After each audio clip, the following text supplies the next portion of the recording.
So Albert Ramirez wins again by KO. He just knocked out Pampalone in the 7th round of his 12-round fight again for the WBA. Is a world title eliminator. Of course, we know Bivol is the WBA world champion at light heavyweight.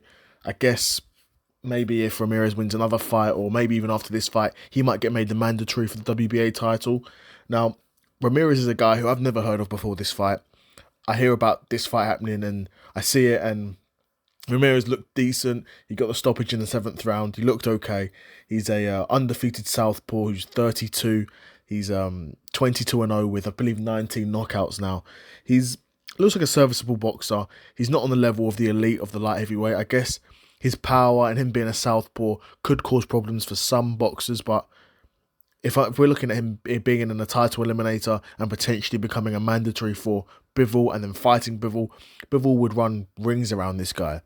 This would be a very easy fight for Bivol, but sort of interesting because as far as I know, Ramirez is nowhere near the top at 175. Yet he's an undefeated boxer who's got a ton of knockouts. He's 32 now. Again, I looked through his box rec, looked through his resume and record. Not a single name I recognise. But again, you can only beat what's in front of you, and that's what he's done. He knocked out Pampalone or stopped him in the 7th round. It's an impressive victory there. Like I said, not only do I don't think he beats Bivol, I don't think he beats any of the top brass at 175. Beterbiev doesn't beat him. Yard doesn't beat him. Benavidez doesn't beat him. Morel, Katayev doesn't beat any of those guys, right? But I would like to see him potentially fight the likes of Morel, Katayev, Callum Smith, Boatsi. Those would be, potentially interesting fights. He's not at the level of course, a Beterbiev or a Bivol, but we don't know yet. Because again, he's not fought anyone at that level. Basing off that last performance, he doesn't look like he's at the level. But I mean, he's 32. You're not going to teach a new dog. You're not going to teach an old dog new tricks. That's for sure. But we'll see, man. We'll see. I'd like to see. I don't think he's ready for a Bivol fight, but again, he's 32. If he's not ready for a Bivol fight now, he's never going to be ready for it. And is it about even being ready, or is it about having that world title shot and getting that big payday? That's really what it's about, if we're being honest. He's from Venezuela, so not a country that's rich with boxing history, as far as I know.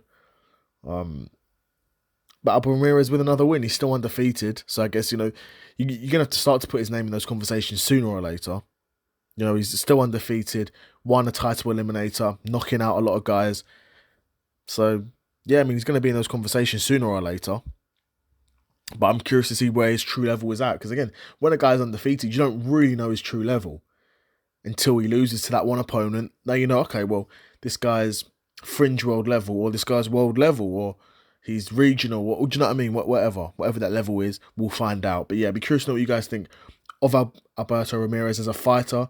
Do you think he can go on to become a world champion at light heavyweight? I really don't see it, but he's an undefeated fighter with a lot of knockouts on his resume. So I'd be curious to know what you guys think in the comments below. But yeah, another episode of the Seth Solo Side Quest in the bag, and I'm out. Peace.